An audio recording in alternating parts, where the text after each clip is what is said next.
Hey, Rohit Raju here, and I want to talk about One Piece, the live action version, season 2. This show is weird, over the top, goofy, corny, and it's just it's so out there, but it works. At least for me, it really works. Even though it's all of that, it's very endearing. It's very heartwarming. It's charismatic. It's super interesting. Yes, it's outrageous. And it has those typical anime tropes where, like the character, like those jump tropes. The main character, everyone is inspired by him, and they're off to go to like this one, find this one main thing. I guess not all anime tropes, jump tropes have that, like the one main thing, but that's a very simple storyline, right? It's a very simple storyline, but it's wrapped in layers of eccentricity and just unique characters and sets. And I like it, man. I absolutely love it. I love season 1. And this could be some recency bias, but man, I adore season 2. I think they do a really good job of the camaraderie between the team.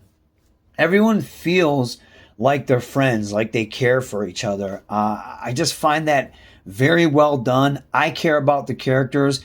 Even Usopp, right? Usopp is very annoying, but I think he's kind of supposed to be, right? He's very over the top. He's also a coward. It's over the top as far as his stories. And he can be a very annoying at times, but when he has his moment, and every character has their moment this season, it's really good. It's very endearing and it's very heartwarming. I think they do a really good job of showing us how well all of these characters get along, and the friendship, especially from the previous season, it feels like it has grown. And I feel that, right? I actually feel that when I watch it. The new characters that have shown up, Smoker, Sashigi, Walpole, Dalton, man, they add more to it. I'm not going to talk about Miss All Sunday yet or Tony Chopper, because boy, do I love both those characters, and I feel like they stole the show. But the other characters, I love Smoker, right? He screams 1980s, just ridiculous, badass. He oozes machismo and bravado. He's just so over the top. He has the white ice frosted hair. He's smoking 2 giant cigars. I love it. And I love the dynamic between him and Shishigi. And she's like the mild-mannered nerd. She's a sword lover, but she knows so much, but she's also a very strong do-gooder. And she wants to capture these pirates. And you kind of see her kind of grow a little bit. I guess I'm not familiar. Full disclosure, I'm not big on the manga and the anime. Where I tried to watch the anime years ago, it's just too much for me. It's over 1,000 episodes. And granted, they're only like 20 minutes, 25 minutes. But it's just too much for me. I just can't invest my time into that. I do like the kind of special guest appearances. Katie Seagal as Dr. Kura. David Dalsmachin as number 3, and of course Joe Manganiello. He comes in as Mr. Zero, or I should say Mr. 3 for David Dalsmachin, and Mr. Zero, aka Crocodile. Man, it was really cool to see them show up. I didn't expect that, and they don't take away from the show, right? Like some shows have like guest appearances, and you're like, oh, that kind of feels weird. These guys fit right in, and I love that. You gotta love how over the top and unique the the set pieces are. The CG looked really good, and the show really has this feel of adventure and wonder, and it's like it has vibes, a Western vibe, and then it has that pirate adventure feel, and then of course it has over the top characters of the anime, but just the look of the characters and the sets. And it almost has that Jim Henson feel sometimes when you see these, like when they go to the island and there's the dinosaurs and the giants, and it's played off real well. And there's so many different elements to the show. Like I was saying, it's like an onion wrapped in unique layers. And then in the middle of the onion, there's just like the very simple storyline of it, right? But it just there's so many different layers to this, but they all fit And I like that, at least for me. Now, like I was saying, I'm not very big on the anime and the manga. So if you are, I would like to know, does this adaptation hit for you? I do see some people say no, they don't like it, that are fans, and I see some people that are fans are like, yeah, this all the characters track. And it's cool to see the addition of like Baroque Works, the very unique guild of assassins. They all do well, and I'm not gonna lie, Miss All Sunday, she's awesome. I can't wait to see more of her. She has very unique powers, and everyone has unique powers due to the devil fruit. And some of it's like very ridiculous, but it works. Like Wolpaw, right? He eats and then he can make, kind of when he digests it, he creates stuff. And he was such a good villain. Like I couldn't wait to see him get killed. I hated that guy, but that's a good thing, right? And then like when Miss All Sunday shows up, you really don't know what she has, her own agenda. You don't really know what she's all about. And I love her. She's just so cool, so unique, so sleek and sexy. She's awesome. And I feel like everyone in this show lands their character. I don't feel like anyone's just playing a part. I feel like everyone's having fun doing this. And it's so well done, and it hits for me. I love it. And it shouldn't, right? You look at it on paper, you're like, this is very ridiculous, very weird.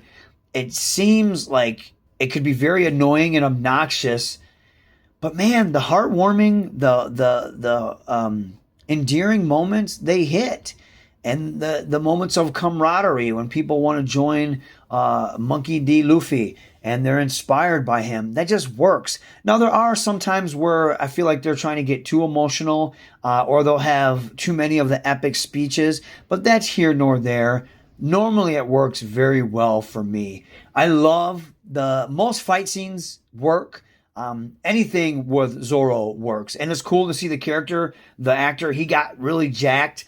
And then the one character, I can't remember her name, but in the comic or in the manga, she eats the slip fruit and she slims down. And then the actress, she did too. She ends up slimming down. She said, I want to be, loyal to the role. And she did that. You gotta really appreciate that. And even Luffy, like, right, he looks like he got a little bit more muscle on him, even though he is very lean and skinny. That's what he's supposed to be, very stringy.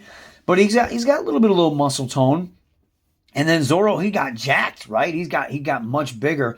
But his fight scenes are so much fun. They're very unique. They're very creative. And then I'd say Shinji, some of his fight scenes, they're hit or miss. And it's just because it could be the actor, but he has to do a lot of these crazy kicks. And a lot of that, I'm sure, is very hard. It's probably wire work. But the majority of the fights are really, really fun. And it's just well done. And full press, full stop. When Tony Chopper shows up, it's over. He steals the show for me. Him and Miss All Sunday steal the show. But when Chopper shows up, it's a wrap. His story is so heartbreaking. I love the relationship between those two. Chopper he's a reindeer. He ends up eating the devil fruit, and he kind of gets outcast by his group. Man, I'm like doing a lot of stuttering today. I apologize. Jesus Christ.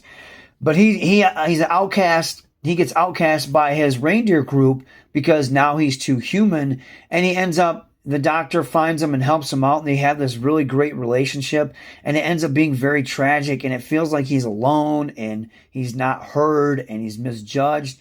And then finally he meets up with Luffy and the Straw Hats, and by the end of it, they end up taking him on, and he's trying to be a doctor, but he can also Hulk out. He turns into this jack creature, but he's just such an innocent, tragic character, and they end up loving him and they accept him, and it's so fun and it's so heartwarming to see that. And there's a point at the end of this season where something happens and Chopper is crying, and Zoro, the most stoic, serious one of the bunch, he just, he goes behind him and he picks up Chopper and he puts him on his shoulder, and no words are spoken, but that scene speaks volumes. And it's like, man, that's the type of friendship and the camaraderie of this group. and how they really are with each other, that really speaks a lot. And it shows the tone of the show and what it's all about, that acceptance, that family, the friendship. And you gotta love it, man. You absolutely have to love it.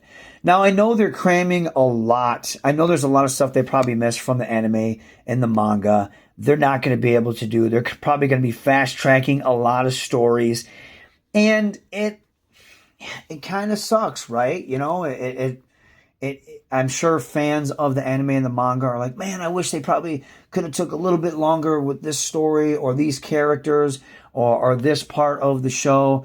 And I understand that, because there's no way this season can go that long. The actors are going to get old. It's live action. It's way harder to do a lot of that. But it works, at least for me. I'm loving it. I can tell there's some moments where you're like, man, they probably could have took a little bit longer with that. It reminds me of A Night in the Seven Kingdoms, right? Like, there's some character beats and there's some story moments where you're like, they could have took a little bit longer with that to flesh that out. But they can't, probably because I can't see this going longer than 4 or 5 seasons before it kind of gets a little stale. But I guess we'll see. And I hope it doesn't, because the first 2 seasons are great. There's only so much more you can do before it becomes repetitive in my book. And so I'm hoping it doesn't get to that point. The characters are great. Vivi, she's another new addition. She's awesome. The henchmen were fun. I can't wait to see what part Dragon plays into this. I do feel bad for some of the characters from the first season. They kind of get put on the back burner for the newer characters. And I do hope that they do get some love in season 3. But it's very hard, right? Like, you have a lot of story that you have to cover, and a lot of little stories that mean a lot and probably shape the bigger story overall and shape the characters. And you're introducing all these new characters, and it's like, you gotta focus on them. So, like, the characters from season 1 kind of get put on the back burner.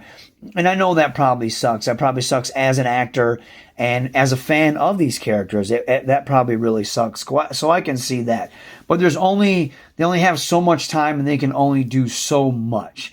So I guess we'll see. I really enjoyed this show. It hit on all cylinders for me.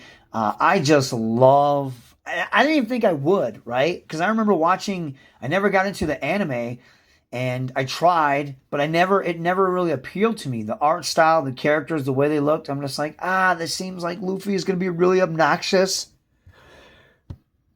Really obnoxious, and I'm not going to like the character. But it ended up working, man. And kudos to the cast, kudos to the showrunners, because how many times do we watch a live action anime and it's garbage? There's been so many live action anime that I'm just like, and one of my favorites is Cowboy Bebop, and anime wise, top 5 for me. And the live action version was just like, And how many shows do we get where the showrunners, like, they don't like the source material or the lore or the spirit and essence of said franchise, and they change it, and it ends up splitting the fan base and people hate it? I feel like these showrunners, and granted, Oda, the creator, is an executive producer on here, but how many times do we get something that is beloved, a beloved IP, and you have these showrunners and they think they can do better than the original creator, and what do? They change it and they butcher it. I feel like these people are keeping true to the source material, and I think it's doing well because of that reason. And they are doing such a good job of adapting it to live action, to the big screen, not the big screen, but, TV. And that's very, very hard, especially for something so over the top and unique as One Piece. I love it. I can't wait for season 3. Tony Chopper for life. I would throw hands for that character. Absolutely love it. I think all the characters, all the actors are just killing it. Absolutely killing it. However, again, I'm not a huge fan and I don't know a lot about this anime and manga. Do you? You tell me. Sound off in the comments. Do you like this show? Are you a fan of the manga and the anime? If so, is this hitting for you? If not, why? And have you watched it? And if you're not going to watch it, why? Is it a little bit too over the top for you? A little bit too goofy? I will say this. I thought the same thing, but I tell you, give it a chance. I've fallen in love with the characters. I've fallen in love with the story, and I can't wait for season 3. All right, I'm Raju. Thanks for listening. Take care.